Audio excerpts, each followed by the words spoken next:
Welcome to Ideas at Work, a podcast featuring conversations with scientists, academics, writers, and thinkers who are influencing our time. My completely unoriginal premise is the world has changed. Those ideas that we once believed to be true will now be viewed through an entirely different lens post-COVID-19. What this podcast will not be, we will not be discussing current events in the light of what to do now, or even what to do shortly in a potential return to normal. What I'm much more interested in discussing is the emergence of a new normal. What changes, what stays the same, and what slips into the annals of history. Also, my viewpoint is anchored in two things. One, in organizations, what is the role of the company in these new and turbulent times? And secondly, what are the main ideas we need to consider or reconsider? I will not be talking to interesting people with interesting viewpoints who have done interesting things, but rather diving into conversations with people who I think are propagating the most important ideas that inform our situation. This emerging new normal begins with imagining what can be. To do this, let's start by understanding what is. Today, I'll be chatting with David Sloan Wilson. David is an American evolutionary biologist and a distinguished professor of biological sciences and anthropology at Binghamton University. He's known for his many books describing the broad applicability of evolutionary theory to more than just biology. Darwin's Cathedral, Evolution for Everyone, Pro-Social, This View of Life, all treat evolution as the meta toolkit in understanding human behavior, culture, and society. I plan to discuss David Sloan Wilson's specific evolutionary theory that he has championed, multi-level selection, and its importance in understanding how humans have evolved to become social creatures. You should know, multi-level selection is one of the most long-standing controversies in evolutionary thought. For some, it's the logical extension of Darwin's own theory, required to explain how adaptations can evolve at any level of a multi-tier hierarchy of units, such as how do we go from genes to ecosystems in biology, or how do we go from small groups to nation states to global governance in human social systems? For others, it's a theory that was rejected over half a century ago and needs to be thrown on the scrap pile of history. If, and this is a big if, but if multi-level selection were proven to be true, it demands a complete reevaluation of our moral philosophy, the epistemic foundation of who we think we are. The typical paradox of human behavior, how we can be so kind, benevolent, and altruistic on one hand, and so avaricious, self-interested, and violent on the other hand, now with multi-level selection, can be explained through a simple axiom. Selfishness beats altruism within groups. Altruistic groups beat selfish groups. Everything else is counter. The importance of Wilson thinking in these times of crisis cannot be overstated, as our normal perceptions of who we are begin to fray in the light of a complete economic collapse and global pandemic. Who and what are we as human beings? Are we competitors or cooperators? Are we selfish atoms or universal altruists? I suspect there will be now a great sorting, as some ideas and thus some organizations will wither and others will prosper. As organizational people, we need to ask ourselves why. Are there ideas that can make organizations, societies, and all of humanity flourish? We have no better guide than David Sloan Wilson. David, welcome to Ideas at Work. Well, thank you very much. What a fabulous introduction. Just the foundation of our whole moral philosophy. That's what's at stake here, David. That's all. That's all. Stay tuned, everyone. Yeah. So first off, do you agree with me? Do you think we're at sort of epoch-defining times? A sort of AD and BC line will be drawn from here on in with COVID-19? I hope so. And I think that what COVID-19 did was clarify something that existed before. Before COVID-19, we had global warming, massive inequality, so much that we wanted to change. So the calls for change were not in short supply, but they weren't even close to being heeded. Now there's something about COVID-19 that really grabs the attention of the world and reveals the need for worldwide cooperation. But if we can achieve that, then we can achieve it in many respects. Right. So it is an epoch-defining event. At least we hope so, because there is an alternative scenario, which is we slide back into our old habits, and we don't change, even though we need to. Mm-hmm. What does your research tell us about plagues or pandemics in general? Is there a through line between multi-level selection and viruses? There's a lot of through lines. And one thing about evolution, as you alluded to in my many books, is that it has multiple points of entry. So we could use evolution to explain the genetic evolution of the virus. Virulence is a good example of a trait in a disease which almost always confers a within-host advantage. The virulent strain outcompetes the less virulent strain within each and every host. But the virulent strain that kills the host before the disease can be transmitted to other hosts is now negatively selected at the between group level. So there's a multi-level selection story to be told just at the level of the genetic evolution of the disease. But then there's the cultural dimension. What we do, our practices, are also traits that evolve by cultural evolution. And the same toolkit can be applied to all of that. So there you go. I mean, evolution as being much more than genetic evolution is the thing that only a few people know. You get it, I get it, Jonathan Haidt gets it. So many people, when they think of evolution, they hear the word genes, and they don't think to apply the same toolkit to all of our behaviors and the dire need for change. Right, right. Yeah, it has been said that evolution may be the most profound idea a human being has ever come up with. A revolutionary idea, and an idea, a revolution that you say has yet even to be completed and barely started. And to your point, that it applies not just to biology and to genes, but to many other phenomena like societies and culture, et cetera. Maybe give us a broad picture of how that works. Like, so start maybe with like what's view is from a genetic perspective, and then maybe extrapolate for us out to how it applies to cultures and societies and organizations. So it turns out that's a pretty easy ask, because not only is evolution such a powerful theory, but it's also such a simple theory. And it can literally be described in 3 words: selection, variation, and replication. So what Darwin noted was that just about everything that we can measure varies, that these differences make a difference in terms of survival and reproduction, and that traits tend to replicate over time. Offspring tend to resemble their parents. And you put those 3 simple ingredients together, and then you get these implications, namely, populations don't stay the same over time. They change. They change in a direction. They change in the direction that favoring traits that enhance survival and reproduction. Individuals become more fit in relation to their environments. End of story.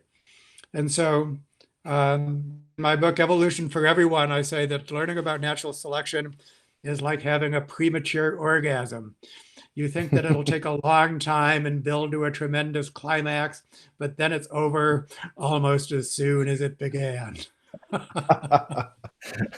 Okay, yeah, it's an interesting analogy.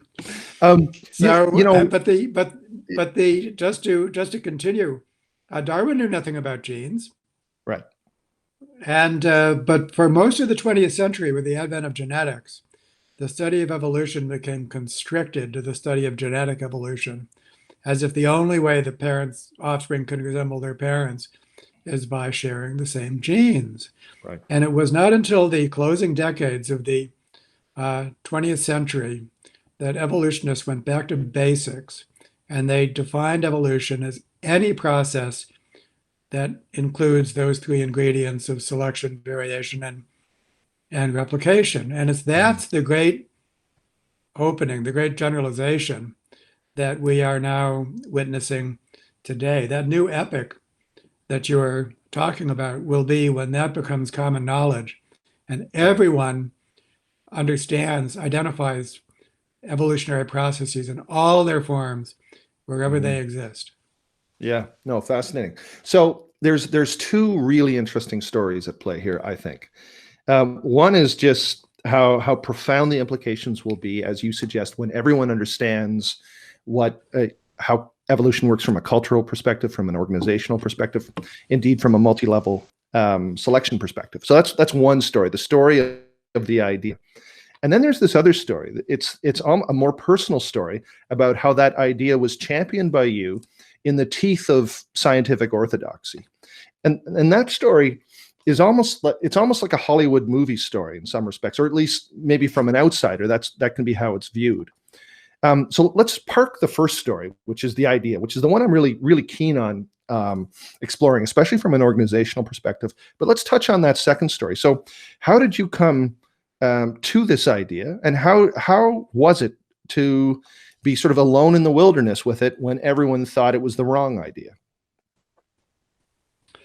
Well, for me, and I don't want to romanticize it too much. For one thing, I was not the only one, but there was a handful. So the idea that this was a renegade idea, for sure. And we really want to ask the question, why is it that group selection was rejected so forcefully when it was? And that brings us to a point that I want to make, having to do with broad intellectual history. The middle of the 20th century was remarkable for individualism across the board. So in my field of evolutionary biology, we had the theory of individual selection, and then we had selfish genes, the idea that everything that evolves can be explained as adaptive at the level of individuals or their genes. But next door, in the field of economics, we had, of course, Homo economicus, rational choice theory, where everything that people do is a matter of individuals maximizing their utilities. And next door to that, in the social sciences, we have methodological individualism, that we don't really understand human society. All things social need to be boiled down to individual thoughts and action. Next door to that, we have Margaret Thatcher, who says there's no such thing as society, only individuals and their families. So there's some Kool-Aid that everyone was drinking back in that period of time. Go ahead, take your turn. Well, no, I'm in total agreement. And so, you could call this atomic reductionism, let's say, trying to get to the lowest constituent, the lowest common entity that describes a system. In a way, is that just not the fruition of Western science? Like, are we surprised? Like, every discipline has gone through that same reductionist approach before it finds a new synthesis again and discovers its own sort of complexity. Do you put any stock in that statement? Yes, no, I think I do. I want to reinforce it because this is a cycle that many lines of inquiry have gone through. I would describe it this way. In the days before mathematics or any other formal modeling method, people thought in words, and when they did, they always appreciated the rich tapestry of life, the complexity of everything that lay around us, because after all, we do live in a very complex world. With the onset of formal modeling tools, starting with analytical mathematics, this seemed to provide an amazing tool for making sense of this complex world around us. But mathematics has a dirty little secret. It's a very precise language, but in order to be so precise, it has to make simplifying assumptions ad nauseum. And so the world that's contained in mathematical equations is actually a simple world that cannot incorporate complexity very easily. And my favorite example of that is the two-body problem and the three-body problem in physics. So Newton was able to predict the trajectories of orbiting bodies in space. And two orbiting bodies, they have a very, they rotate around each other as they travel in a direction. But if you were to add a single third body to those two bodies, and now they're all influencing their trajectories with their gravitational pulls, that looks like a plate of spaghetti.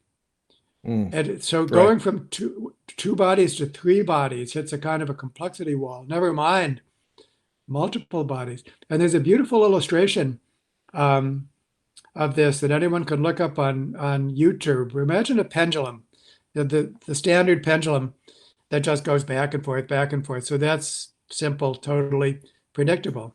Well, it turns out that there's pendulums that have multiple links. They're jointed pendulums. Jointed pendulums. They might have 3 or 4 joints, but they're just pendulums. Look that up on YouTube. Right. And what you find is the pendulum traces, as it swings back and forth, the most amazing picture of its trajectory. And each one is unique. If you start the pendulum at a different starting position, even infinitesimally different than the original starting position, that's what's called sensitive dependence on initial condition. It traces a different picture. And so what happened was that in this transition to going beyond words in our modeling efforts, from words to mathematics, ended up, without anyone knowing it, to be a denial of complexity. And so that was insightful in many, many ways. Of course, I love mathematical models and I do them myself, but it had to reveal its limitations in order to gain a newfound appreciation of complexity. What previously was appreciated verbally, now we can appreciate more formally only with the advent of widespread computing methods. Can we build the kind of complex models that can apprehend complexity? And so once again, it was not until the closing decades of the 20th century that these computing methods were available. And so as we talk about epochal changes, that is one of them, which is bringing us out of this reductionistic, individualistic age and into an age which can actually do justice to complexity with our analytical tools. Right. And that's, why that's so important to us as organizational people, of course, because, the models and the metaphors that we have define who we think we can be and how we think we should act. So this takes us back to your point about, are we just reductionistic atoms? Are we, especially from a corporate enterprise, are we homo economicus? Are we rational actors? Does the invisible hand, is that enough of an explanation of how we operate? These are, even the people where I speak to, and they're like, oh, like, this is all highfalutin stuff. I don't need to know about my epistemic foundations. They'll say that. And the next thing they'll say is, because I know that nature's red in tooth and claw, and here's how we need to compete. And here's my epistemic foundation. Right. Completely unscrutinized. And so this is why I think sitting with your ideas and the implications of them are so important. It also, as an aside, I was trying to take us down the Hollywood story of your life, but we ended up getting right back to the ideas again. So, but maybe give us a little color about what it was like in the days where you really were, although there were a few of you, you were alone in the wilderness. What was your sustenance? Why did you think this was why are you called to champion this idea of group selection and multi-level selection?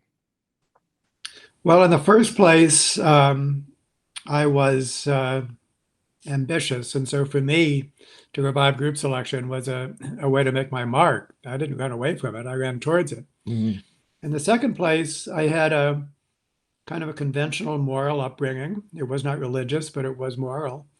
And it offended me that the idea of niceness could not evolve as a product of evolution. I mean, come on, a voice within me said. I can't explain how something that deserves to be called nice at face value can't evolve by a Darwinian process. And so on the one hand, it was my intuition that there should be an explanation for why altruism and all of the forms of niceness can exist. And in the second place, I'd make my mark if I did so. And in the third place, and this is a really nice comment to be made about scientific culture. It does not always work out this way, but for the most part, my interactions with my adversaries were pleasant and cordial. I was the happy warrior. Yeah. And my opponents, especially George C. Williams, who was the real authority prior to Richard Dawkins, at the time was a very good friend of mine. And so it was the great fight, and it was done in a way that's done, I think, much as with sports. I know that you're a sports Mhm. avid sports person and that you play rugby, this is where you basically try to throw your opponent to the mat and then Mhm. you go out for a beer. And Mm. so I'm very happy to report that with some exceptions, this was the best kind of, contact sport, basically an intellectual contact sport with that Right. same kind of camaraderie. Isn't it nice to know that that could happen? Yeah, no, it is. It's very reassuring. Maybe unpack that aphorism that you coined with E.O. Wilson, just because I think there's so much in it. And it's sort of something that I suspect everyone should have emblazoned above their doorway.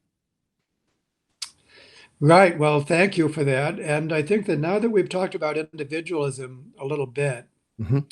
we can understand how some ideas, not just in evolution, but across the board, would seem to be soundly rejected during that period of our cultural history, and then become fully revived for the best of reasons, and even to appear obvious in retrospect. Right. So, so the rejection of group selection is no more a condemnation of it than the rejection of other more social and organicist views of society. So at the end of the day, when we emerge from this strange period, I think will be known as a kind of a strange period of intellectual thought. We can make some statements that are as simple and compelling as Darwin's three ingredients of natural uh, natural selection. We've already talked about selection, variation, and replication. And as Darwin thought about this, at first he thought that his theory could explain all aspects of design that had been attributed to a creator. Hmm. How amazing is that? Hmm. But then he realized that there was an exception to that rule, which was all of the behaviors that are considered moral in human terms, the altruist, the brave individual, the honest individual, the solid citizen, all by definition are working, spending their time, energy, and risk on behalf of their societies, on their groups. And that makes them vulnerable Right. to all of the behaviors that we associate with immorality. Right. If natural selection is all about individuals surviving and reproducing than other individuals, then the advantage goes to the selfish individual, not the altruist. And so that Mm. makes altruism a puzzle, and altruism in all its forms. Right. And so Darwin came to that realization. By the way, it was gradual. It was not sudden, but increasingly he came to that realization. And that forced him to add something to his theory in order to explain this very important class of behaviors. And that something, very simply, was that even though selfishness beats altruism within groups, that's the first part of the mantra, Yep. it's equally the case that groups of whose members cooperate, behave in a moral fashion, will robustly outcompete groups whose members cannot cohere, as Darwin Right. put it. Yep. And so actually his theory could explain niceness in all of its forms, but only by a process of between group selection. Traits that are for the good of the group require a process of between group selection. Right. Right. So altruistic groups beat selfish groups, everything else is commentary. Right. So that actually, at the end of the day, is the like the robust truth, which can be seen as a addendum that was forced upon Darwin in order to complete his theory of natural selection. I think Mhm. that's when the dust settles, that's the truth that emerges, Mm. and it's a truth can be very easily taught and understood. Yeah. It's, I must say, particularly self-evident that those are two creative tensions when you're within an organization. You know, as an organizational person, that seems to be a truism, that there's between group selection. That, I mean, that seems to be so obvious. Well, what else are we doing in some respects as companies, but try to hone our benefits to outcompete other companies? And yet there's another selection process going on within companies. And yet there's another selection process on top of that. Do you want to talk a little bit about those, the interplay of those sort of cascading hierarchies of selection pressures and what they might mean for organizations? Sure. And as you know, I use the game of Monopoly to state it in the briefest possible way. Just imagine Mhm. playing the single game of Monopoly. That's within group competition. You are Right. playing the game to drive everyone else bankrupt. Right. Now imagine playing a Monopoly tournament in which the team that collectively develop its property wins the trophy. Now every decision you make will be different because Mhm. the level of competition is now at the between team level as opposed to the within team level. So just take that. So easy to understand and metaphorically transport it to your business, to your workplace. And you can Yep. see that wherever you work, it's going to be a densely multi-level, multi-group context. You're going to work someplace in your organization. You'll have some department and unit or whatever, some team. Shopify has its teams of gurus that are working um, with their clients. Those are among the smaller teams. It goes all the way up to top uh, Yep. management divisions and all of that. And at every rung of that ladder, it's not, strictly like nested dolls because it's more like a dense network of groups. But in every case, no matter what the grouping is, Mhm. then there are opportunities for advantage within the group, and that's typically not good for the group. Right. And there's the teamwork that's required for that group to function as a unit on its own and in relation to all those other groups. And even though you mentioned that in the business world, companies are competing against other companies. That's true to a degree. But of course, they're also collaborating and cooperating with many other groups, the whole value chain and Yep. supply chain and the clients and the customers. Mhm. And so the uh, so that needs to be said. And this very simple rule, selfishness beats altruism within groups, altruistic groups beat selfish groups, is applying in all of those different uh, contexts. Mhm. Yeah. No. Absolutely. And what I love about it, as you stated before, it's so parsimonious, it's so simple, but it contains so much, and it's also so intuitive. Like I think if you were to tell people, everyone would go, "Yeah, I think that makes sense." But now, and this is the most important thing, it gives you a mechanism or a toolkit to unpack where things are working and where things aren't working, how to make sort of more harmonious cooperation, and where to put more intense competition. And so maybe talk a little bit about that toolkit and potentially introduce us to the ideas of Eleanor Ostrom.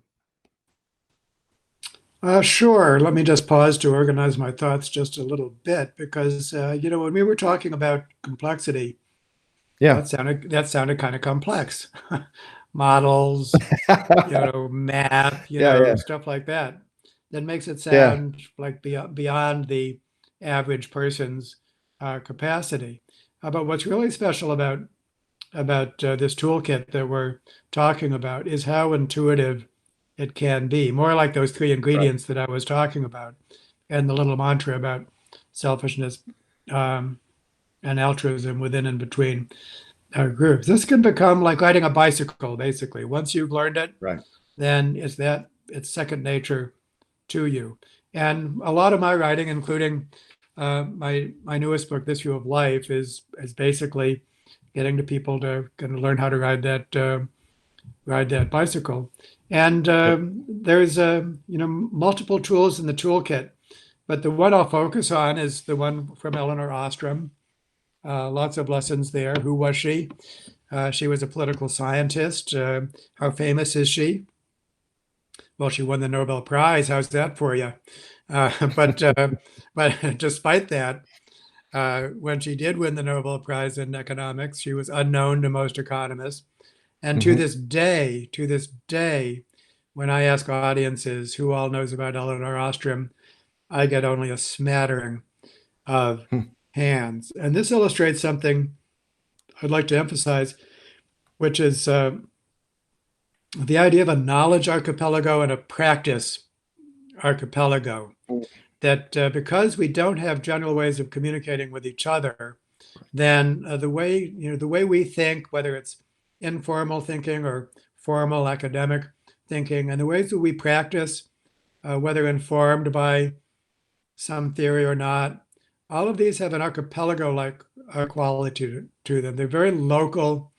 They spread to a degree based on their success, but then they come up against boundaries, cultural boundaries or vocabulary boundaries beyond which they're unknown. And so here's a case of someone who became very famous within her island of the archipelago and is unknown beyond those boundaries. And one of the things that we've done here, I think very successfully, is to transcend those archipelago-like boundaries and to be able to describe this in a way that anybody can understand, no matter what their group, no matter what their context. That's one of the great accomplishments of the evolutionary perspective. So what did she do? She studied the famous tragedy of the commons. That's one that a lot of people know about. Yep. That's the tendency of people to overexploit their resources, take more than their share. And the conventional economic wisdom held that the only solutions to the tragedy of the commons is to privatize it if you can, or impose top-down regulation. And what Ostrom showed is that, to the contrary, if you actually study groups managing common pool resources, some but not all, this is important, only some, not all, can manage their natural pool resources on their own. On their own. They don't need to privatize it. They don't need top-down regulation. They're doing something that works. What is it? And so her main accomplishment was to identify the core design principles, as she called them. And David, sorry to interrupt. She also discovered, and just to make sure you're unclear about this, this was pan-cultural. These were different cultures, different races on different continents that all shared these same principles. Am I correct? That's right. Yeah. Yep, including both modern examples and very traditional examples. So yeah, I mean, we're talking about something that's a great point for you to make, culturally universal. So I could, if we like, list those principles in less than a minute. They're right up there with Darwin's theory of evolution in terms of like, how stupid of me not to have thought of those. So shall I just list them, fire them off? Yeah. And just before you do, I just want to anchor it and why it's so important for organizational folks to understand these. Because for me, what the principles suggest is that there is a way of navigating the group selection problem. Because if groups are essentially competing against one another, why is there not always a war of all against all? Now at the group level instead of the atomic level, the genetic level, or the individual level. And Ostrom gives us some hint of why things can be shared and there actually can be some peace. Yeah, absolutely. And so, I mean, the one of the most important events in my life was to work with Eleanor and to basically to integrate her work with multi-level selection theory that we've already talked about. Yep. And the best way for me to describe that integration is to first rattle off those core design principles and then to show how nicely they map onto what we've already discussed, multi-level selection theory. Yeah. And to introduce the idea of a major evolutionary transition, which will be another important tool in the toolkit. So here we go. Here are the 8 core design principles that enable groups to manage their common pool resources. Yep. Number 1, a strong sense of identity and purpose. The group has to know what they're about. What is their resource? Who's a member? Who can draw upon it? So clear boundaries to the group and who's in the group, and the fact that the group is important. Number 2, proportional costs and benefits. Not sustainable for some members to get most of the benefits and others to support most of the cost. There has to be some sense in which what you get from the group is proportional to what you give to the group. Number 3, fair and inclusive decision making. Not sustainable for some members of the group to get to make the decisions without consulting with the others. Must be an open and equitable process for 2 reasons. One is that's when the full knowledge base of the group can be drawn upon. And number 2, that's going to ensure fairness, because if some people are cut out of the decision-making process, that's a recipe for unfairness. Number 4, monitoring agreed upon behaviors. Unless we know, unless it's transparent what we're doing, then of course we have no way of knowing if we're doing it or not. Number 5, graduated sanctions. If we're not doing what we should, something must be done. But it need not start out mean or harsh. A friendly reminder is typically enough. But it also must be necessary to escalate. And this is actually something that we've added importantly to that core design principle. There needs to be positive rewards for good behavior in addition to negative sanctions against bad behavior. That's especially true in a corporate setting. Number 6, fast and fair conflict resolution. Conflicts will occur. They need to be resolved quickly and in a manner that's respectful to both parties. In a dispute, most people think they have a point of view. Number 7, authority to self-govern. A group must have elbow room to do those other things. If they're being bossed around from above, then they just can't do what they know they should be doing. Think about that in a corporate setting. And then number 8, appropriate relations with other groups. And this is the remarkable fact is that these core design principles are scale independent. They are needed to govern relations among groups just as much as within groups, all the way up to the largest groups of all, the nations and the giant corporations that inhabit the global village. And so it's here that we're going to get to there's many points of connection with a major corporation such as Shopify. Yep. Yeah. Okay. So lots to dig into there. So one of the things, as you know, we're trying to use these principles to reorganize ourselves to make sure that we are as agile as possible and as in keeping with sort of evolutionary theory as possible, under the assumption that that will make us more competitive as an organization. This is my thesis. So the sticking point that we've discovered in practice is 7, the authority to self-govern. So much of a corporation is in fact about who grants authority to whom to do what. And so, you know, self-governing is a really difficult thing. Like, what's an order? How do you give it? And how do you interpret it? And, you know, we like to think we're fairly horizontal here in ours and how we deal with authority. We like to think we're sort of relationship based. We're certainly not a holacracy, but we like to give a broad swath of gray for the interpretation of authority. But we have found that to be the most difficult one to really sort of unpack. Do I have authority to do these things? Do you have any comment on why we're sticking on authority, or just any sort of thoughts on authority in general? Well, one point to make is to acknowledge the complexity of the problem. Right. I mean, even a single group is complicated enough, but when you're dealing with a major corporation, which is highly multi-level, well, it's not a wicked problem. That's not quite the right phrase, but it's a very, very complex problem. So there's point 1. Point 2, and here's a major point I'm glad to be able to make right here, because it's the theme of a series of conversations that it's about to be published on my online magazine, This View of Life, which basically makes the simple observation that 2 things won't work, only one thing can work. The 2 things that don't work are laissez-faire, letting everyone do their lower level thing. Right. No, there's no invisible hand to save the day, friends. Sorry to break it to you. Certainly not in a corporation. That doesn't work. No. Yeah. The other thing that doesn't work is centralized planning, because the world is too complex for any group of experts to design and implement their grand plan. What's left that might work? Only a managed process of cultural evolution. Right. Only a managed process of cultural evolution. That's the bottom line. And that's what's so special about the consortium that we're starting together with John Hayden, and you being the first major cultural corporate client. So we must experiment, experiment, experiment.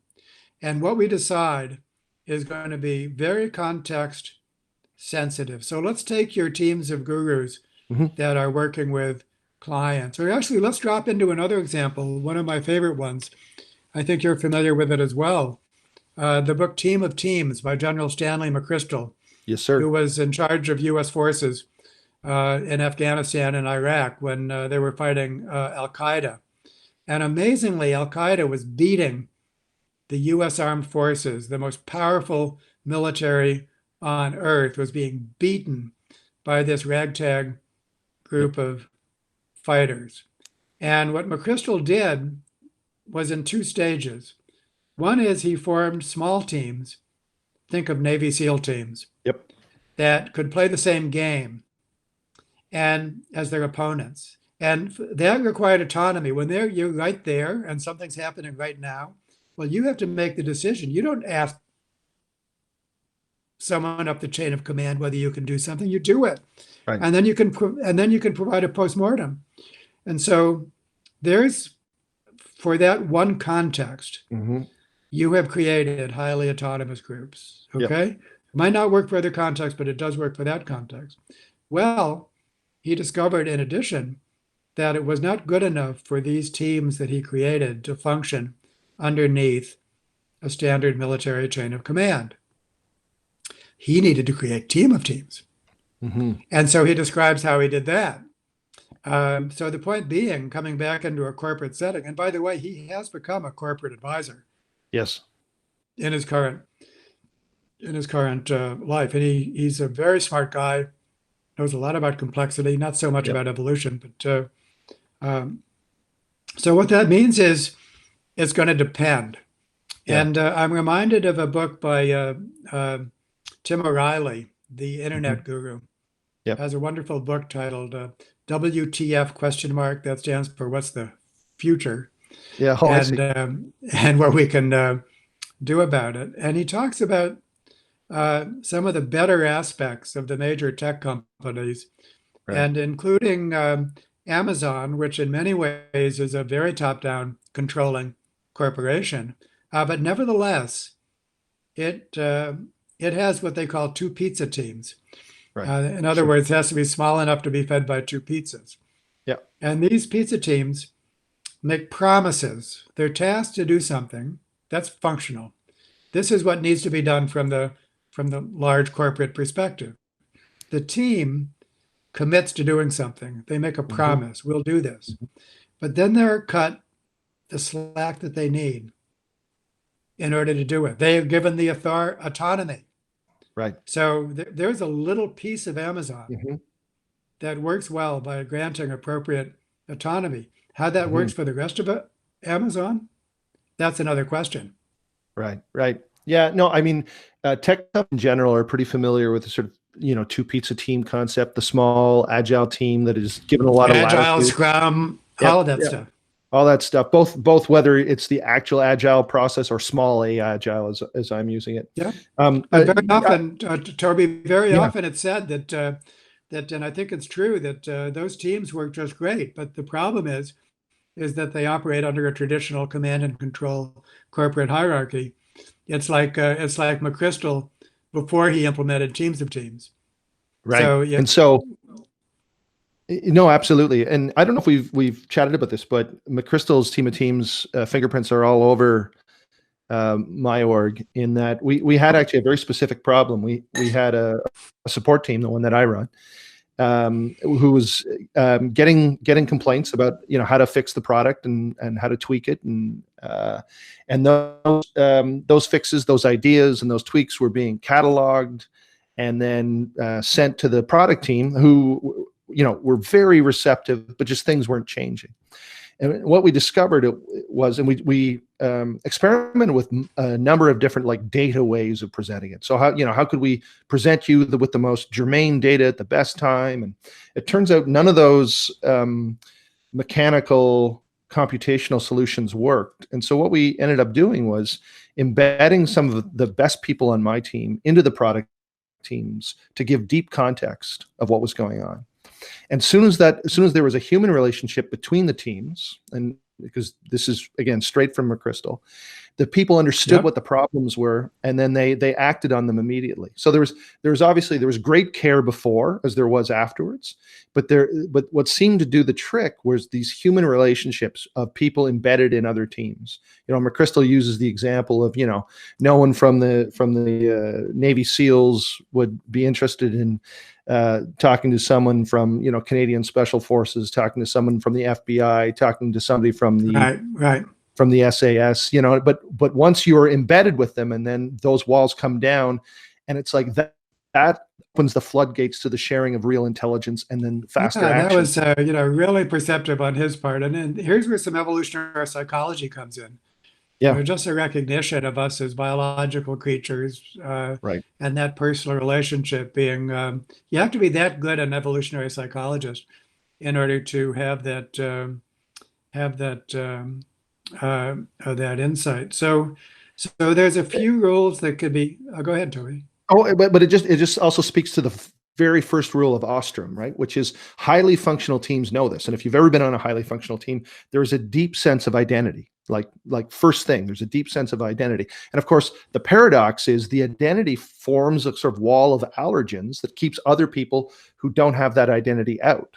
And that needs to be the vehicle that's both harnessed, for the genius of good teams, and broken down to make sure that a team of teams can emerge from it.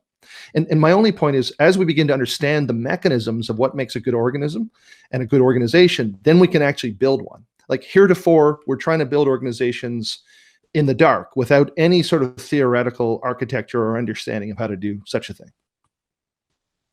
Yeah, so I think that so the best case scenario is in the first place, for a culture, let's say a corporate culture, a corporation, to really drink in these ideas and to appreciate their amazing generality and applicability to the organization. At that point, then, what's needed is an experimental approach where, being open to the ideas, you now try something out and you see if it works. And the assessment has to be systemic. That's another point, because it is a complex world. Then even if you implement a single new procedure, you really need to know how it's going to ramify through the system to know what the net effects are. And I have in my book, This View of Life, I talk about Toyota as a wonderful example of that. So this calls for the factor that when we manage our cultural evolution at the corporate scale, then we need to be systemic for all three ingredients. We need to be systemic about the target of selection. What we do has to benefit the performance of the whole organization, no matter where it's implemented. And if you can't assess that, back to monitoring, well, forget about it. So you have to assess it. And then you need to orient variation around that target. It's not any variation will do. It's just, what's likely to work given the task at hand. And then if we have a candidate, something that works, then we have to replicate it, always being attentive to context, because what works here might not even work there. Even within the organization, what worked in the HR department might not work for the consultant teams. It's experiment, and using the tools of science to do that. And the best the theory can do is to winnow the field of possibilities in what you're trying to do, to come up with the most likely ideas. And of course, if you have the wrong theories, such as Homo economicus, then the most likely ideas are likely to be disastrous. But you don't know that. You don't know that because you're just trapped within the wrong paradigm. What makes sense to you is, in fact, doesn't correspond to what actually goes on in the real world. Right. Exactly. Yeah. Well, as you know, I'm optimistic that we can, bridge this knowledge and practice archipelago by bringing science into the organization. And, organizations are often very good at looking at science from a data perspective when it comes to A/B testing certain launches. They're often less interested from a cultural perspective in terms of how they self-organize, when in fact how they self-organize is probably the most important thing they could do. Especially from a long-term perspective. You're building the scaffolding and architecture of your organization. It's really important that you're familiar with these ideas. I'd like to talk a little bit about the mission of any organization, including Shopify, based on our previous conversations. And because the business world is so trapped within the paradigm of the shareholder model and the invisible hand, the idea that its only responsibility is to maximize profits. And that leads to a whole suite of behaviors which become part of the problem. So what's the alternative? And I think, based on our conversations, that on your own, you arrived at something which was much more ecosystemic, in which you see the welfare and survival and profitability of Shopify as best accomplished by creating an ecosystem that supports it. And so the goal is like, you want Shopify to be around 100 years from now. That's very different than quarterly profits. So maybe you could speak to, how you came by that, because it's definitely what's needed. Is the corporate mentality must be one in which the corporation is a very large actor in a larger world and must function as a solid citizen in that world. Yep. That is. Yeah. No, I agree. And, it's certainly not my idea. The fact that we are an ecosystem company. Often, I think it might have even been Bill Gates' line, or it was at least described. Microsoft was described as passing the Gates line. And this idea is that more folks in their ecosystem. So in Microsoft's case, I believe it was resellers. Those constituents made more money than Microsoft proper. And when that happens, a business is said to pass the Gates line, meaning that its ecosystem and its dependencies and its constituencies gain more revenue than the parent company itself, right? And so that's, again, I just want to point out that, Shopify is not unique in seeing the world this way. And as you know, there was just a Fortune 500 document signed, I think, before Christmas, overturning the old sort of Friedman-esque attitude of shareholder primacy. So we're certainly not unique in the world again. And also because I think it's common sense. I don't think anyone who ran a publicly traded company thought that their job was exclusively to deliver shareholder value. And I think anyone who had, their managerial chops understood that it was a very complex balance between ensuring all the stakeholders, your customers, your employees, your supply chain. Anyone who's run a business, and this is true for hundreds of years, understands the long-term play. Again, this sort of Friedman-esque shareholder primacy, as we touched on at the beginning of this conversation, I think was a mid 20th century mythology that I don't think even bears scrutiny of common sense and how people actually behaved.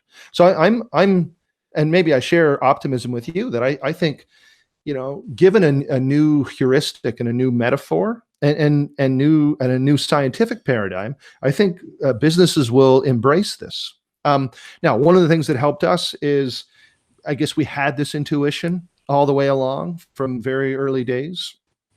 We had a conceit right from the earliest foundation of the company that we wanted to last 100 years, right? And so that time frame is very important. When you're making decisions along a 100-year time frame, then you begin to take a much more holistic view. So, for example, even conversations like the one you and I are having are deemed important because we're not leading to customer success and shareholder value right now.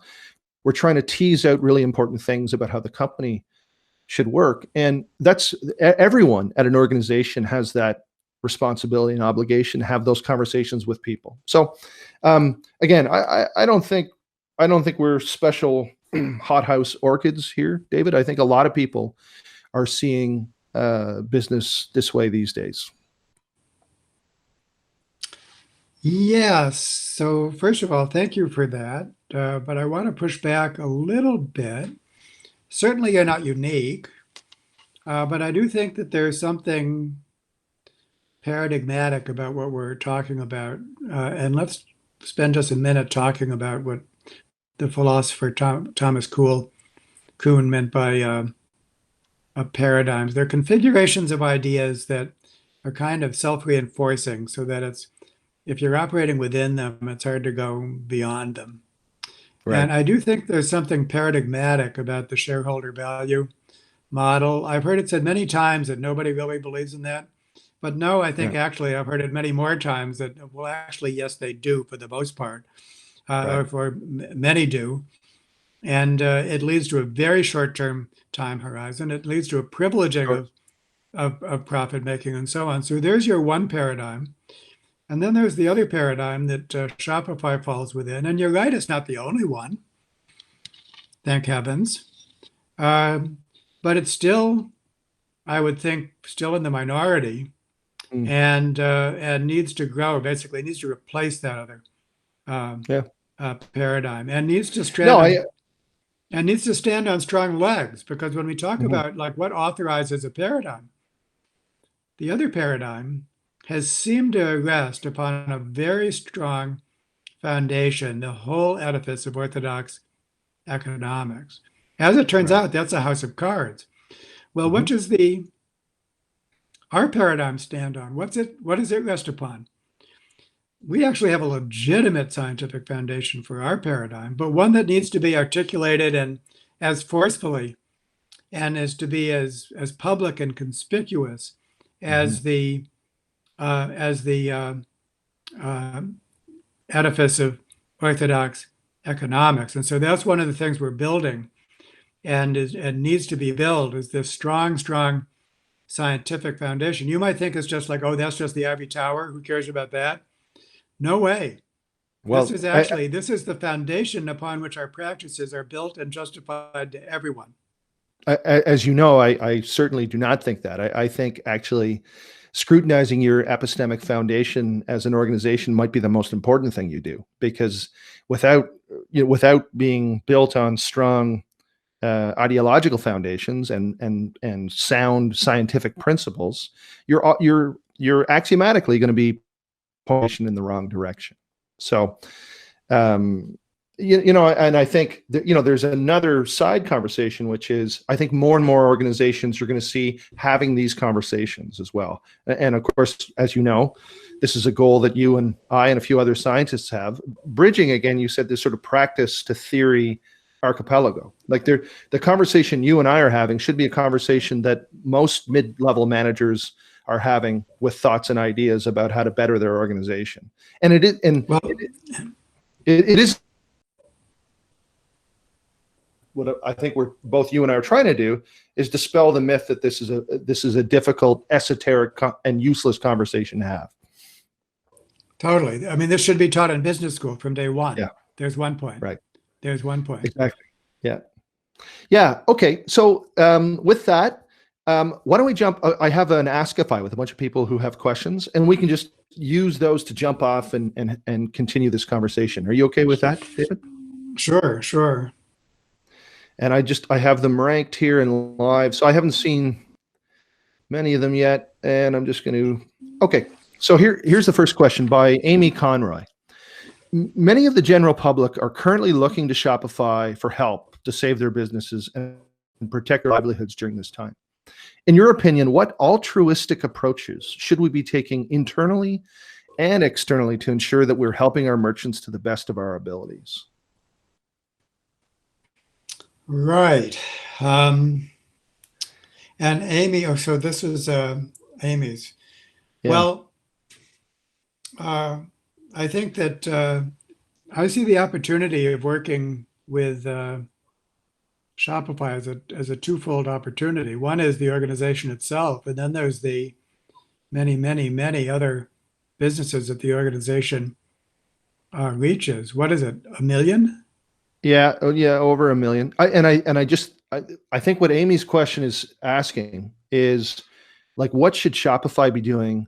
And I think she's hinting at like specifically what altruistic things should we be doing for our merchants and for our employees. And one of the things I just want to unpack, and this is just a semantic issue I have with altruistic, which is, you know, should we be behaving altruistically? Is that even possible?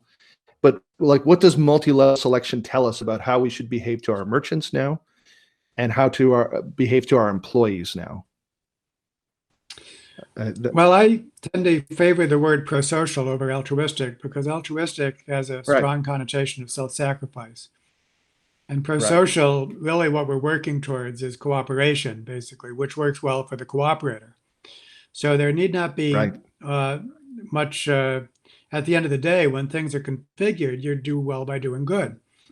And I think that what Shopify can do for its clients in general terms is, in the first place, help the clients become stronger as businesses at whatever they're trying to do. I mean, you don't filter your businesses on the basis of their social purpose. If someone's selling, nail polish, well, good for them. And your job is to help them sell nail polish better. And in order to do that, then there are groups, large and small. And so any tools that you can provide that you've developed internally, I'd love that service to be extended to client groups. There's something else, though. There's more than this. It's more related to the pandemic. That which is that as we move forward, and we realize we have to structure our societies to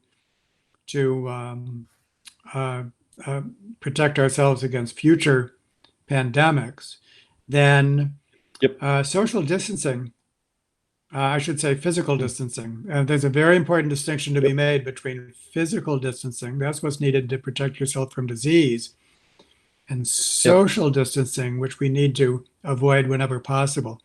We need to become socially close, but while remaining physically distant. What this means is there's going to be an enormous priority to organizing value chains and supply chains in a way that maintains physical distancing. That's what's something which is probably never going to go back. And so there's an enormous, I have an economist colleague named Dennis Snower, who's written a Brookings Institute report that I'll make available to you. But he calls the current moment the great economic mismatch. And that what we need to develop economically, is just totally different than the previous economy. And one of that is to reorganize the entire economy to take place through physical distancing as much as possible. And you could be but basically realizing that as a priority is something that you could do. But there's something in our conversation, Toby, so far that we haven't touched upon yet. We've touched upon the core design principles, but we have not yet touched upon psychological flexibility, which is a very important part of pro-social, as I know from our other conversations that you've appreciated. And let me introduce that by just pointing out that every year we make our New Year's resolutions, and every year we fail to keep them. Sure. So having an aspiration is not good enough, it turns out. Right. And that turns out to be true at the group level in addition to the individual level. If we decide, for example, that we want to implement the core design principles better, well, that's like saying we want to lose weight. Right. That's an aspiration, but how do we do it? And so it turns out that becoming more flexible, more adaptable in evolutionary terms is another skill that can be taught. It's part of Darwin's toolkit. Right. And those flexibility tools, not only can they be used for their business, but they can be used for any purpose, including adapting to the stress of the pandemic, in any context, Right. you in your home, Hmm. managing your own thoughts and feelings, Right. being there with your family and loved ones, trying to do things. These are enormously stressful situations, and there's proven tools for helping people cope with those situations. It's part of what can be taught. I mean, Hmm. before the pandemic, we were teaching these in a business context. Right. Like, let's be flexible enough to incorporate the core design principles. Now we can teach them in other contexts. Let's be flexible enough so that we could actually roll with the punches Yeah. when it comes to Yeah. this weird situation that we're in. So that's another, I think, answer to Amy's question. And Yeah. I'll try to keep my next ones shorter than that. Oh, no. I was right along with you there. And just to pile on, um, what I love, it's not altruism. It's a type of reciprocity for the cooperators. Meaning that's what pro-sociality is just another way of saying what a market is, right? Markets should behave with deep reciprocity for all participants. And in a way, we want to avoid altruism, which is in fact a type of virtue signaling of your own suffering. And how we want to behave is not altruistically, either as individuals or as companies, but as enmeshed and entangled in a network of cooperation beneficial to all cooperators. Yeah, that's exactly right. And I think the metaphor of an organism, a superorganism, conveys that nicely, and also a multicellular superorganism. So Right. like you and me, we're composed of trillions of cells. Mm-hmm. When we're healthy, we function wonderfully as a whole organism, only because all of our cells function well as well. Right. And so a cell in a human society is a relatively small group. And if it's healthy, and if it's in a healthy multicellular social organism, then it is nourished as part of the Mm-hmm. organism. No altruism there, in the sense of being sacrificial. Yep. No, absolutely. Okay, we'll go to the next question here by Ryan Corkum. Is it possible humanity's response will lead to peacetime in a post-COVID world due to the values of pro-sociality being necessary to survive the current crisis? Do you think the world will embrace this way of thinking once the threat has been neutralized? My short answer to that is I hope so. That's the best Yeah. case scenario. Because after all, what the pandemic did was reveal the fault lines that existed before the pandemic. Right. And so if we really pay attention, then what the pandemic has caused us to do will then become applied to all of the problems that existed previously. So that's what we should all be working towards. At the same time, we can't be sanguine about it because there's so many ways in which that could fail to happen. And so we need to work hard to make that happen, but that's exactly what we need to do. From a multi-level selection perspective, the fact that we're sort of tribal, clannish folks, and that we have hundreds of thousands of years of evolved history of competing against one another, we now have like the competitor that competes against all humanity in this pandemic. There is some thought, Jonathan Haidt and I had some speculation of, is that enough to actually fuse some universal sort of humanity into one group? Do you have any speculation on that? I think the most positive thing to say is that the way we're designed and have been designed by genetic and cultural evolution is to be amazingly flexible in the groups that we create for ourselves. Most of our groups are socially constructed. And this was true even way back at the beginning, where yes, we existed in small groups, but those groups were usually embedded in tribes of several thousand people. And by virtue of the tribal symbols and cultural toolkit, common language, and all of that, that we could actually remain peaceable. I mean, the tribe was a very important unit in addition to our smaller groups. And so we've proven flexible enough to have social identities that now are in the hundreds of millions and even over 1 billion Right. individuals. And so against that background, establishing a global identity is well within the repertoire of human behavior. Right. And Just there's plenty of people that already have a global identity. So right. I don't see that as an insurmountable factor. Not at all. I think that we could have a global identity, and we should do. And so COVID-19 might be a catalyst to that global identity because, again, multi-level selection says, we have needed an enemy, or we have provided one another with an enemy over eons here, and now we have one, and that should be able to put us in a position where we see everyone as in a sort of universal sorority or fraternity.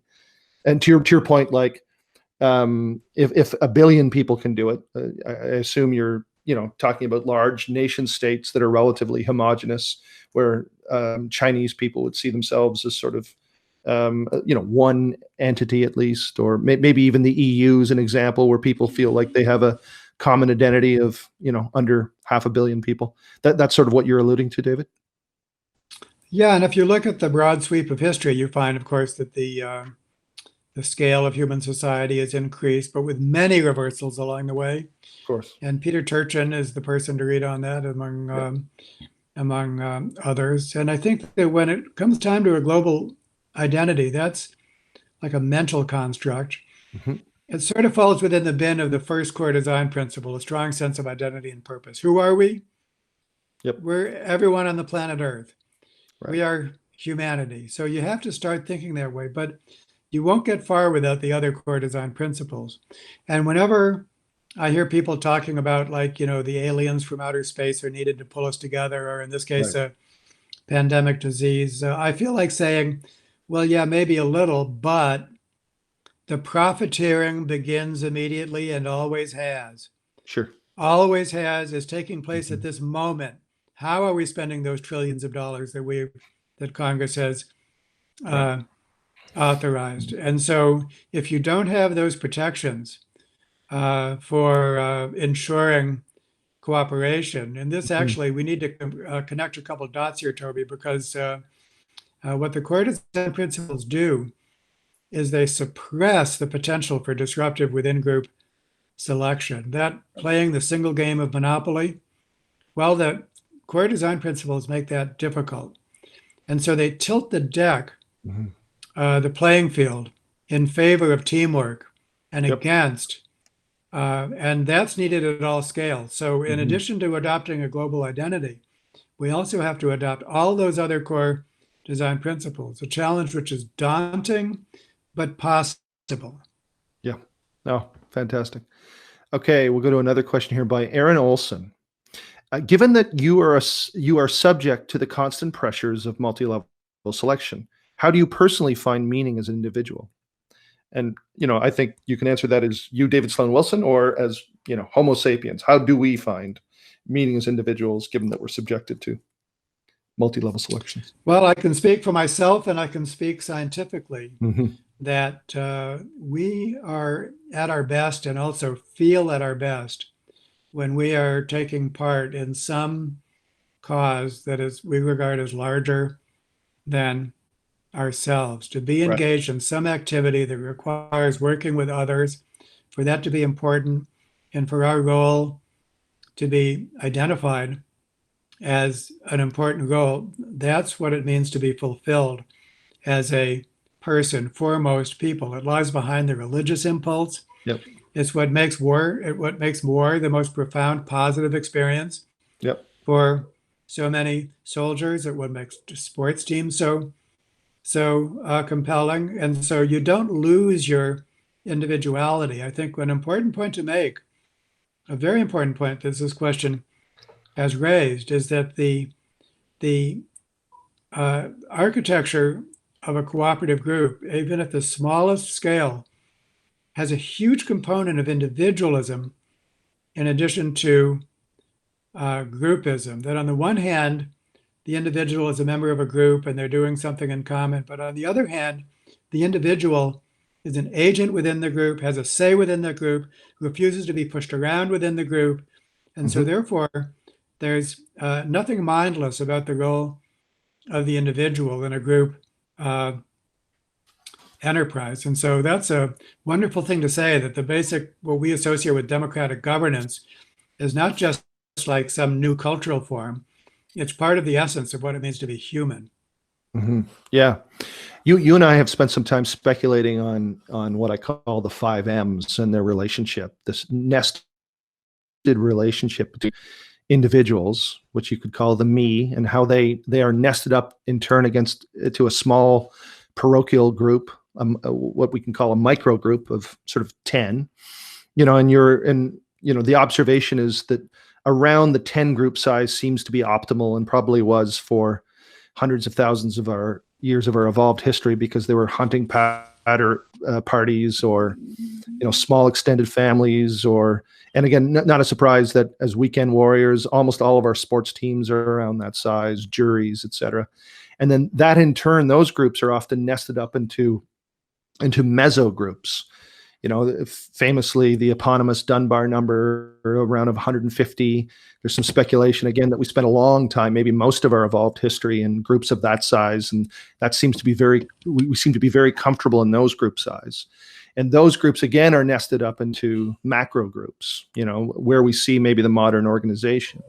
And those groups ideally nested again into some meta group, and whether either some spiritual group or some nation state, where your entry into those groups aren't obvious potentially by skin color or tribe or all the other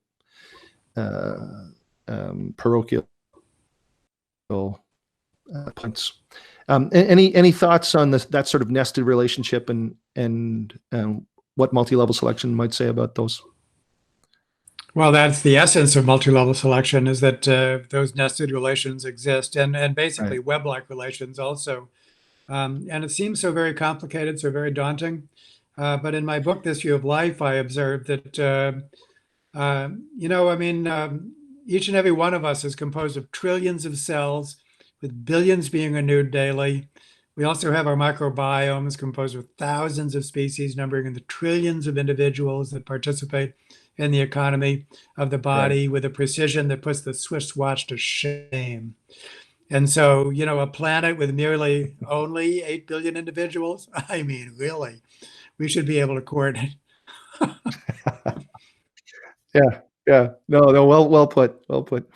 Next question from Wyatt Galley. What pitfalls do you foresee corporations falling into applying the core design principles? I think if a corporation wholeheartedly attempts to adopt the core design principles and otherwise manage its cultural evolution in a collaboration with scientists such as John Hayden and myself, that this will lead to a surge of improved performance. And so that's the really good news. So I think the challenges that will be faced is with getting from here to there, and basically the change that will be required to do that. And I think that in most corporations, I can't speak for Shopify, those challenges will be especially severe with the upper management, because in any group that is hierarchical and where there is a strong power differential, then it's very difficult for the most powerful members of a group to relinquish some of that power. And so, speaking across the board, I think that these things will prove themselves first at relatively lower levels, those two pizza teams and so on, and that they need to be implemented throughout, which isn't to say that there shouldn't be a structure, and that structure might actually often be hierarchical, as long as there is bottom-up control in addition to top-down control, so that accountability exists across the board. So that's the challenge, I think, is to get from here to there, or from there to here, at all levels of the organization. Yeah. You spoke a phrase which I'm just interested in unpacking a little bit. It was managed cultural evolution. And there's a lot in that in those three words. One is the implication that evolution isn't a fait accompli. It's once we know the mechanism, we can actually manage it ourselves, like someone tending a garden. Do you want to just talk a little bit about that? Because often there's this idea that evolution means a prescribed outcome that you can't change. It takes us back to those tired arguments of nature and nurture, which we didn't touch on. But even now, I'm sure there's people listening to us thinking, we're embracing some strange form of predestination, misogyny, eugenics, or something like that. But that's not at all what you're suggesting. Do you want to just riff a little bit on managed cultural evolution? Sure. And we have to, this is a good moment to point out how radical this is from the standpoint of conventional evolutionary thinking. Right. That among my evolutionary colleagues, especially back when evolution was gene-centric, and in my profession, evolution is still primarily gene-centric, by the way. Mm-hmm. Those that have expanded have gone back to basics. There's a large number of us, but still a tiny fraction of the economics profession before we even get to other professions. And one of the strongest dogmas of standard evolutionary biology is that evolution has no purpose. There's nothing conscious about evolution. Evolution is just blind variation. It's only the environment that selects. That's one of the strongest dogmas that you were taught in courses in evolutionary biology. Here, what we're saying is that evolution can be a conscious process. And in the case of human evolution, always has been to a degree, although there has always also been a strong unconscious aspect to human cultural evolution. What does that mean? It means that cultural evolution takes the form of many inadvertent social experiments, a few that hang together, and most that fall apart. And those that hang together, they work without anyone knowing how they work. Most enduring cultures, such as religions or even corporate cultures, they work because they're the survivors. But does anyone know how they work? Can anyone articulate it? Well, actually, no. And so, but what's needed is for cultural evolution to be more intentional than ever before. And the fact that it can be intentional is no argument against it being an evolutionary process. One thing I say again and again is that cultural evolution is going to take place whether we want it to or not. If we don't manage it, it will take us where we don't want to go. It will generate the problems, not the solutions. And on my online magazine, This View of Life, there's a series of essays by one of my most respected colleagues, Tony Biglan. And the series of essays, I wrote the introduction for it, is titled The Cultural Evolution of Social Pathologies. This is unmanaged cultural evolution. What does that get you? Right. It gets you the tobacco industry. It gets you big pharma. It gets you the food industry. It gets you the arms industry. It gets you obscene income inequality. That's what it gets you. And so unless we take control of it, and of course we do it in a consensus manner, then evolution will assuredly take us where we don't want to go. And so the management is absolutely required. There is no alternative to becoming wise managers of evolutionary processes. Mm-hmm. Does my metaphor of tending a garden make sense to you? Yeah, it does indeed. And it's a metaphor that's been used as early as Thomas Huxley in his book on ethics. Right. His essay on ethics basically said, as I just did, evolution doesn't make everything nice. Evolution results in all sorts of things that would be just horrible for us to live within, and is horrible. Mm-hmm. And so we have to tend nature like a garden. We have to tend our own cultures like a garden. The gardening metaphor is a good one. And another person who uses it is Nick Hanauer and Eric Liu in their little book, The Gardens of Democracy, which is a very nice expression, quite well informed by evolution and complexity. The Gardens of Democracy by Nick Hanauer and Eric Liu. I'll take a look at that. We'll move to another question, David. This one from Ben Doyle. The stakes in biological evolution are pretty high for individuals, literally life and death. Do the stakes need to be this high for individuals in other evolutionary systems to get the same overall benefits as in biology? Do gentler selection pressures still give us positive adaptive results for the collective? What are the trade-offs? I find this a fascinating question. It is. It's a great question. It's a great question. And let me answer it in as briefly as I can. We have another little series of essays titled "Darwinizing the Federalist Papers" coming out in TVOL, which does the redo to the Federalist Papers. And in this brief series of essays, we talk about the way Darwin thought about competition. And it's really fascinating because Darwin was much more sophisticated than to think of competition as always harsh. The stakes pretty high. It can certainly be that way and often is, but he talked about competition in what he said a large and metaphorical sense. A drought-resistant plant outcomes the drought-susceptible plant in the desert, even though the plants never interact. Right. Things like that. And so in the human realm, we can definitely implement benign forms of competition and really need to, because when we say that that change is required, we need to have like radical cultural evolution. What that means is we need to identify the new practices and implement them real fast. We need to do the new things, not the old things. There's your competition. But exactly how individuals fare in that competitive process can be, there can be a good safety net. And let me point out that there's a lot of variation among nations in this regard. And we've made a special study of the Nordic countries, including Norway. And Norway has a compressed wage range. What that means is that there's a very high minimum wage and a pretty low maximum wage. And over there in Norway, a CEO doesn't make 500 times as much as the average employee. If it's a 17-fold differential, that's regarded as pretty distasteful. And so what that means is that when the economy changes and we need to phase out some sectors and we need to phase in other sectors, the individual worker can leave the job. And I forgot to mention there's a great social safety net. So if you leave a job and you're unemployed for a while, it's not so bad for you. And it's not even stigmatizing.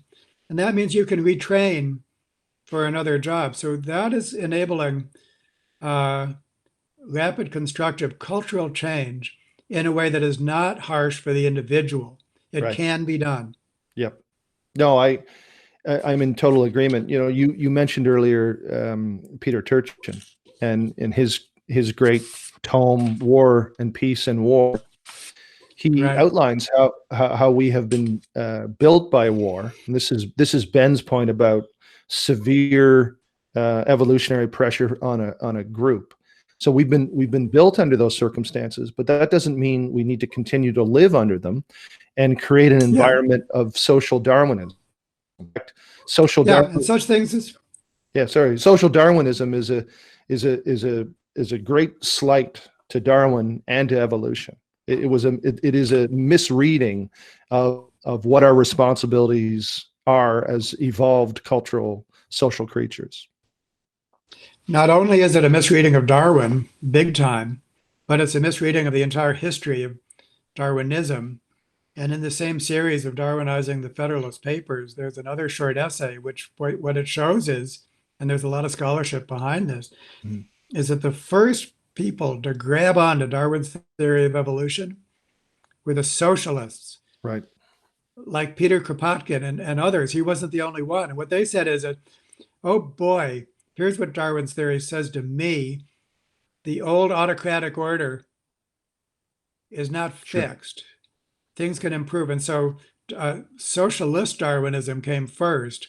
And then this nature, red and claw variety actually followed almost as a reaction to the socialist Darwinism. So there's wonderful social history to be had there. Well, that's a nice entree to this next question, I think. by Ryan Corkum. Are there any common misinterpretations, applications, or perversions of your work that irritate you? And I say that because if evolution is the greatest idea ever, I guess everyone has their own Darwin. What are versions of David Sloan Wilson's group selection that or misuse of that idea that really irritate you? Well, I mean, personally, the history of multi-level selection, which I've been a participant in for over 45 years, has been a great frustration because the transition from the old to the new should be simple. Conceptually, it's simple. It certainly is in retrospect. But oh boy, the slowness of the process. And it's still incomplete. It's still incomplete. And one of the things that irritates me most is the creation of old wine in new bottles. That new terms will be coined, terms such as social selection or fitness interdependence or holobiont selection for microbiomes. And it is just multi-level selection described in other words. This goes all the way back to selfish gene theory. And there's two major concepts in selfish gene theory, the concept of genes as replicators, but then there's the concept of vehicles. Mm-hmm. And in the concept of vehicles, selfish gene theory gives back exactly what it took away. But decades have been required in order to reveal that. And it's still confusing among people, famous people like Steve Pinker and Richard Dawkins, who will never change his mind, mm-hmm. ever. So it's been frustrating to me that that this paradigmatic change has taken as long as it has and has been as messy as it has, even among the cognoscenti. Right. Yeah. I would echo that. Okay. And another question here, also from Ryan Corkum. What role does media play in today's environment in being a force for good or bad as it relates to prosociality? An example of a negative pro-social agenda is the proliferation of reporting on panic buying, often invoking a me-first principle. Does selective or sensationalistic reporting inhibit pro-social behaviors? Right, another good question. And what I'd say in brief on that is that if we look at the internet age, what we find is a brave new world of social interactions. And within that world, we find everything from the best to the worst. Right. And Ryan has pointed out some of the worst, real pathologies that are resulting on the internet. Well, let's also take note of some of the best, including reputational systems that enable us to drive in the cars and stay in the homes of total strangers. And so what's exciting about this, I think, in this brave new world, is that it's subject to the same social laws as all social interactions. And so Darwin's toolkit can be used to tame the wild west of the internet age as soon as we know how to apply it. And so I'm optimistic that the internet age can actually lead to the global superorganism. It's needed for that. Could not have a global superorganism without electronic communication. But it's, once again, something that must be deliberately constructed, a managed process of cultural evolution at the global scale. And if we don't do that, then it all goes where we don't want to go. Yeah, no, couldn't agree more. Next question from Wyatt Galley. How can our early life systems encourage pro-social development and behaviors from an earlier age? Gosh, I'm not sure I know exactly what the meaning of that is, so I'm going to take a stab at it. Maybe Toby, you could... My interpretation is like, from a parenting or educational perspective, are there things we can do for children earlier? That was my interpretation, to make them more pro-social. Oh, okay. Yeah. Well, yeah, absolutely, yes. I mean, because these ideas are so potent and are so domain general, then they apply to early child development and education just as much. I could tell many stories about the optimal forms of early childhood development, including the importance of such things as unstructured play. I mean, the kind of life that our grandparents lived. My mom told me to go out and play and don't come back until dinner.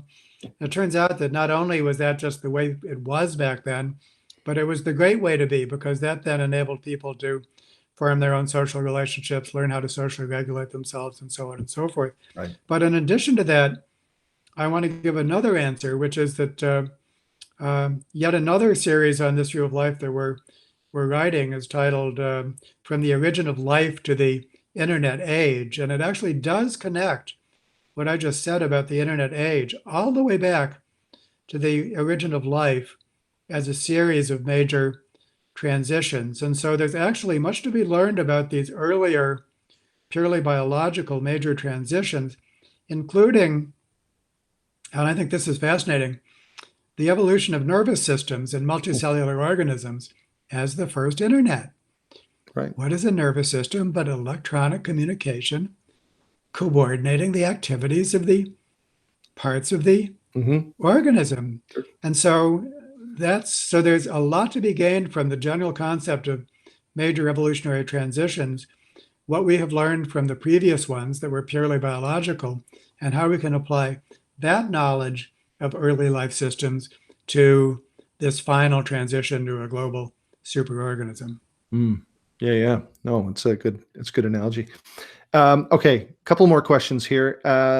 Daniel Height asks, to date, have you observed pro-social tendencies between governments addressing COVID-19? Yes, to a degree. There's been quite a lot of international cooperation, and we're seeing a lot of interstate cooperation. What we're seeing now is like a textbook example of multi-level selection in both its good and bad aspects, that we can get, very large policies such as states or nations cooperating with each other, realizing that there has some larger goal that they're eager to play a supporting role in. And then we get the opposite of that. We get the obstructionists, and I'm not going to use the T word, but you know what I'm talking about. I do very much so. Yeah. Okay. Here's an interesting question from Justin Rice. How has working with E.O. Wilson impacted your work and how you think? Well, Ed and I, he published my first article on group selection, right, way back, and in the Proceedings of the National Academy of Science. Then we didn't interact too much until we co-authored our 2007 paper on rethinking the theoretical foundation of sociobiology, and so we teamed up for that. So I have the highest regard for Ed, but that doesn't prevent me from criticizing him in some respects. Where do you depart with E.O. Wilson's thinking? Well, he teamed up later on with Martin Nowak and others, and gave a critique of inclusive fitness theory, which was failed to reflect the concept of equivalence, which we haven't discussed by name yet. But basically, what equivalence says is that if you have different theories, it could be that they're just differences in perspective. They're not actually making different causal claims. They're just accounting for evolutionary change in different ways. And that's the right way to think about some of the so-called alternatives to group selection, such as kin selection and game theory. These are actually not, they're different perspectives. They're not different. They're not making different causal claims. That's a very important concept to grasp in resolving the group selection controversy. And Ed, for all that I respect him for, has actually failed to grasp that concept with his work with Martin Nowak. And another thing is that it sometimes the controversy takes the form of kind of who's got the best mathematical formalism, and that's not what we need to be discussing. These are all kind of advanced questions. Yeah, I mean, my introduction to E.O. Wilson was through consilience, and as I come from the other side of the academy. I'm a failed philosophy major, so consilience was a fantastic introduction to how that archipelago you talk about can be overcome. Yeah, well, I mean, what Ed is great at is visioning whole fields of inquiry. He's like a prophet. He says, go there. And but at the degree of concreteness in terms of actually parachuting into those different topics and then actually working on the ground is something that that's sometimes left for others. And that's not a bad thing to say, but I think it's an accurate description of the way that the level at which Ed Wilson Sure. functions. Sure. Yeah. Okay. So last question, and then I have a few more questions for you to end off here. This one's from Justin Rice again. How does shared identity and purpose work at multiple levels of group to group collaboration? Is there a limit to the number of identities a person can connect with in a meaningful way, i.e., my town, my country, my county, my state, etc.? You have any thoughts on that? The most important thing to say is how darn flexible we are and how many of these groups we can keep in mind. Right. That's astonishing that we can recognize the context and to behave appropriately for all of these groupings. And of course, there will be a limit, and they do have to be coordinated with each other. So when I have my identity of my town, for example, and take it with the context of global warming, okay, I mean, I could be an active member of my town in a lot of ways. I could try to develop, the economy of my town, but maybe I might do that in a way that wasn't good for climate change. So Right. please let me have an identity for my town or my neighborhood or my family or myself that's conciliant, to use your word, with the global goal. So this kind of coordination that the lower levels must be appropriately coordinated with the higher levels all the way up to the top, the globe. Is that another way of saying that's the obligation of leaders in an organization to coordinate the collaboration between all its various groups and functions? Maybe, but I think that when we use the word leader, we sometimes have unstated assumptions. For example, that there must be a leader, Yeah. that leader must be designated, which is like you're imposing a top-down structure. Right. That what's the alternative? Well, in a small group setting, typically there's so much participation among all members that when you do need a leader, and often you do, well, they kind of emerge or they're chosen or something like that. And they certainly function in the context of coordinating group activities. So I think that we just need to be mindful of that kind of consideration. Yeah. Okay. So in closing, I just have a few questions for you. Let's go back to my hypothesis that this is, epoch-defining times, and historians 100 years hence will say, yes, everything changed in the wake of COVID-19. What thing might change for good? What things might change for bad? And what do you think will stay the same as a result? Well, optimistically, I'd like to think that globalism is here for good, that we realize that our problems are systemic, irretrievably at the global scale. And yet, as we've seen, many of the solutions, and this is not a contradiction, is to become more local. Yep. I mean, maybe the way to handle the pandemic is to, have more local food production systems. Right. At that point, we could have more regenerative agriculture. I wouldn't mind in the least, on the basis of my experience, traveling less by air all over the world is the way I did it before, traveling to meetings, which means that I didn't interact that much with my immediate neighbors. I wouldn't mind in the least if I curtailed my travel after this, and then to have my physical and social interactions be more local. Yeah. Or even a hub and spoke model like this. Like you and I have met in person once, but we talk like this, many times. And I suspect that'll be a model that's replicated. You'll spend more intense times together, but you'll also spend more frequent times like this, and those together times will anchor these times. Yeah, and also that the what's been made so immediate in the form of a pandemic will learn to function the same way for the problems that have only a slightly longer time scale. I mean, comparing the pandemic to global warming, I think, is perfect.